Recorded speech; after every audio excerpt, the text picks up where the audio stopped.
Welcome to today's episode. We have a very exciting guest, Adam S. Cohen, CEO of SaxCap. Adam, I want to say thank you so much for hopping on today. Thank you for inviting me. I appreciate the invitation. Okay, so I think you found me through LinkedIn. Mhm. So a lot of people who know me well know that I've done development, construction, repurposing, a lot of consultation. I've pretty much had my hand in just about everything that's real estate related over the years, from New York to Miami to LA to Mhm. nationwide. You name it, there's probably no side of it I haven't done on the real estate side in the past 35 years. I've worn every hat. That's amazing. So, kind of take us back a little bit. You are the CEO of this company. What have you always kind of had an entrepreneurial spirit? Did it kind of spark in school? Did it spark afterwards? Were you working for someone else and realized you kind of wanted to start something else? No, I've actually never really had a job. I had like when I was in school, I used to buy candies from the corner shop, and then I would go and sell that in school and hustle a few bucks. I remember I started my car washing company when I was 11 or 12. I've never washed a car in my life. I never intend to. But I used to get all the residents, the local people in the community, to sign up to us to wash their cars, and then I'll pay the kids to come out and do the car washing. And Hmm. kind of, I actually sold that route when I was like 14 or 15 years old. So it actually made decent money. And then I started my first business when I was 16, which in cellular telecommunications. And that became the third largest cell phone company in Great Britain at the time. And not much of this is on the internet because the internet wasn't around back then. Pre Right. prehistoric dinosaur time when there was no internet. So yeah, we built up this company. We had about 10,000 sub-dealers that would buy phones from us nationwide and across Europe. And uh, we did the service providing, we manufactured our own accessories, we did wholesale, we had 24-hour service centers, and just about everyone in the community knew me. So that was kind of my first business, and I sold that when I turned 20 or 21 years old, and then I've been doing it ever since. Wow, that's amazing. So, kinda let we talked about your background a little bit. I kinda wanna hop to the present. I know every day looks different for everybody, but kinda walk us through a typical day as an owner, as a CEO. What would an average day look like? Well, a business owner never really sleeps. So I would say that people always say, "Oh, it's so easy to have your own business. Oh, you must work easy hours. Everything's easy." And I think there's two types of people. There are types of people that need a master and types of people that want to create their own destiny. So for those who want to create their own destiny and grow their own livelihood, your day never begins or ends. So I'd say I wake up every morning about 6:30, Mm. checking emails, checking to see what's going on, and then it's the rush, getting the kids ready for school, getting them to school, sitting in traffic, getting back, making phone calls, checking in with mum in London. And then I'd say by 8 or 9 o'clock, either going for a run or sitting in the office, depending on the day, depending on how much we have on. And then it's just hustle, hustle all day long. I'm on the phone. I probably do several hundred phone calls a day. I try to cut it down, but it's the world of finance is something that we deal with people all over the world. So we've got different time zones coming in at all odds and hours from, let's say Dubai all the way to Hawaii. So it gets pretty busy with the phone calls and you have to learn to manage it. But I'd say I'm on the phone most of the day. And then in the evening time, 8, 9 o'clock, 10 o'clock, I sit down in front of my computer and I start catching up with emails. And people always say, Adam, you didn't find 5 minutes in your day to respond to a text and you're responding to me at 11 o'clock at night. And I'm like, pretty much that's the average day. Wow, that's intense. So, you take several hundred phone calls a day. Yeah. That is amazing. Kinda what's the average phone call looking like? Is it clientele? Is it longer deals? What's going on there? Well, I've learned the hard way that trying to take everyone's call is impossible, and it ends up you just jumping from left to right and getting nothing done. But Mm. what I've learned to do is to compartmentalize my phone call. So I'll generally do like new clients in the morning, followed by follow ups on existing projects that I'm working on, and then I'll start speaking with investors or speaking with my team. So I break it out into groups throughout the day so that the calls I'm doing are relative to what I want to be doing. So when I try to take every call as it comes in, so people have learned that if you're like calling me about my lending business, you're going to get a call from me in the evening. That I even say that my emails calls will be at the end of the day.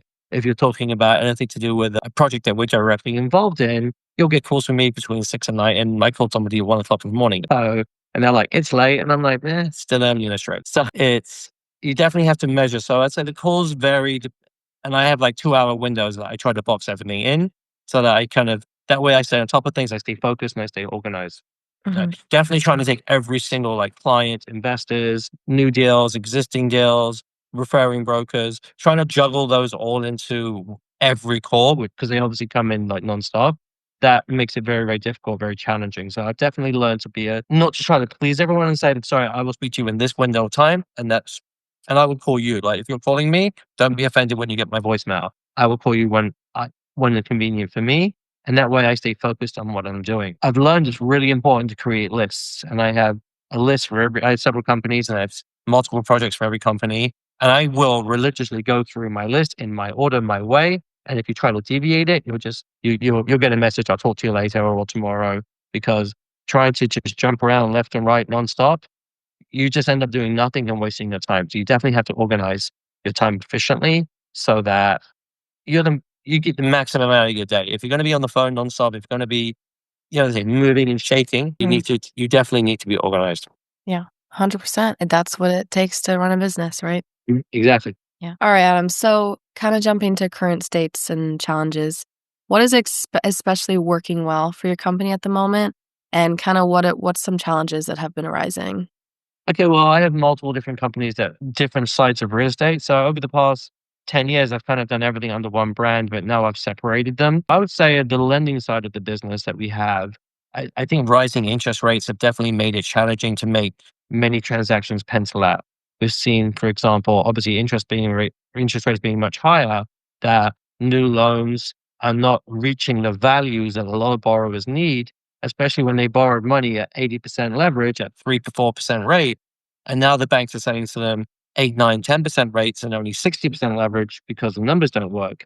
They can't refinance. Now, in the past, we would step in and say, okay, no problem. We'll do a higher rate. The market's on an incline, and we'd come in and do the deal. But even for us, those deals don't pencil out anymore because they can't exit out of our loan. So we've seen, because they can't exit, and that's a big part of our strategy, we've probably lost a big piece of the market, Mm. because it's like the solution for every payoff for every loan was always an exit strategy. Take away the exit, then you take away the opportunity. So we definitely have seen a change in the lending market. Regarding the investment market, that's the opposite. We've seen, because a lot of developers are running out of money, they can't refinance. We've seen that private equity or joint ventures has gone up a lot because we have the liquidity and the resources to come in as a partner to turn a project around that they can no longer get, and the market is a little nervous of. So I've seen a big shift from the lending side to the private equity side, which I like better because I can do less work and make more money. So, and we're more involved in the project as opposed to just raising the money.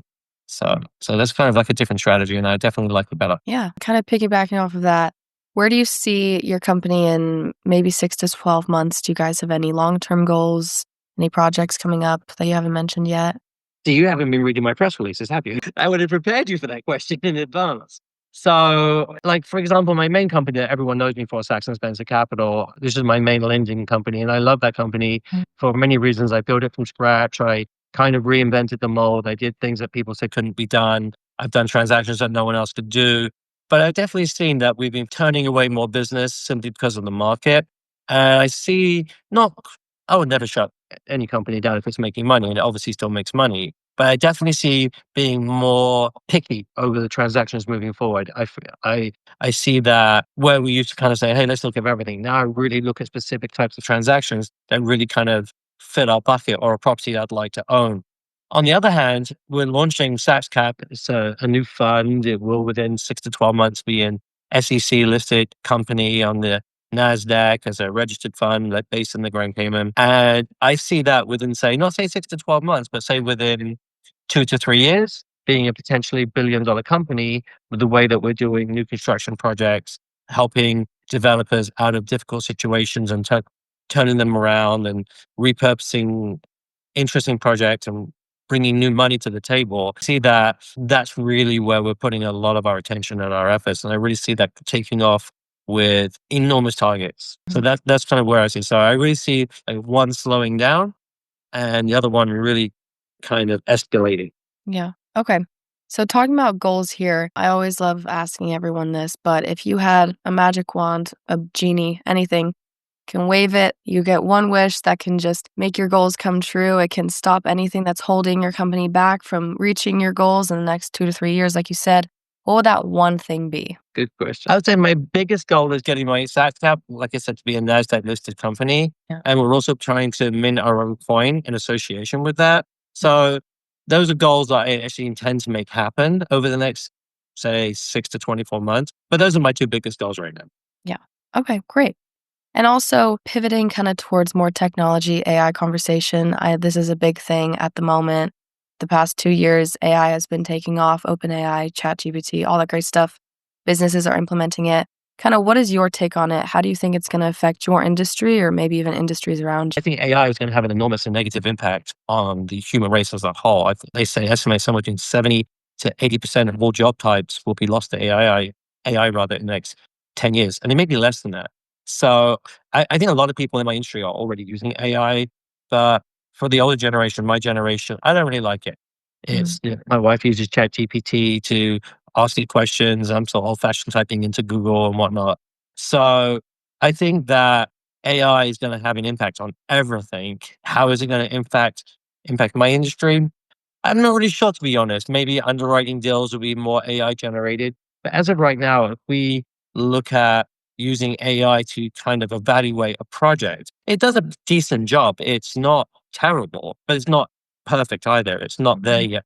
And I think, for example, in my industry, a lot of my industry is not based on an exact science. It's not based on textbook solutions that you can look up and say, oh, hey, I'll do this. A lot of the transactions that we work on really require a level of creativity, a level of understanding, a level of knowledge and experience. And I don't think AI is ready to take that on yet, maybe down the road. But I think the real estate investment development industry is always going to need to have live bodies just because of the amount of problems that require an instant solution that really require passion. Yeah. And I think that a computer doesn't matter. I always say if you want to run your computer if you want your business to run well, run it yourself, run it hands on. Once you hire a manager, you'll be amazed at how much business you lose because they're paid. They're getting paid no matter what. It's not Mhm. their passion. It's not a labor of love. It's not nothing that they've built. They are there for a paycheck. Yeah. When you run it yourself and you've built it yourself, you will have a whole different level of one-on-one relationships with your clients and with the business. So I think although AI obviously is going to replace a lot of jobs in real estate, finance, construction, development, I don't think AI can replace warm blood and creative thinking just because if you take one development deal, 20 different people looking at it, every one of them will have a different opinion, a different view, and a different vision. And the best vision isn't always the most financially beneficial. It's not always the most solid. Sometimes you have to think outside the box and be creative. And I just don't think computers are ready to do that yet. Yeah. Well, that's a great take, Adam. Thank Sorry you. for my long. No, it was amazing. Thank you. So kind of to wrap up here, let's say someone's who's watching is trying to break into the industry or just has an entrepreneurial spirit, as we talked about. Any send-offs to tell them or any words of advice you'd give? I would say if you're trying to get involved in private equity, real estate, or a combination of the two, don't jump into the deep end. You'd be surprised at how many people do and lose everything. Real estate is a complicated industry with many moving parts, and there are brilliant people at it, and there are rookies, and the rookies get eaten up alive. And I would say that if you really want to succeed in this industry in real estate and finance, go and learn from the best for a few years. Learn how the best people make the most money, learn how they make their decisions, why they make a deal, why they don't make a deal. And by the time you've saved up enough money to do it on your own, you'll understand what you should and shouldn't do. So I would say definitely if you're new and starting out, align yourself with good people who already know what they're doing and try to have some good teaching. I learned from brilliant people. So although a lot of what I've learned over the years is self-taught, at the same time, I learned a lot from others as well. And that's definitely helped me to navigate difficult times, to find solutions to problems that maybe I wouldn't have thought of. And I would say it's a stressful industry, but it's definitely one that requires knowledge, understanding, and a lot of passion and a lot of patience. That's amazing. Well, thank you so much for hopping on today, Adam. I think we had a great conversation. Thank you for inviting me.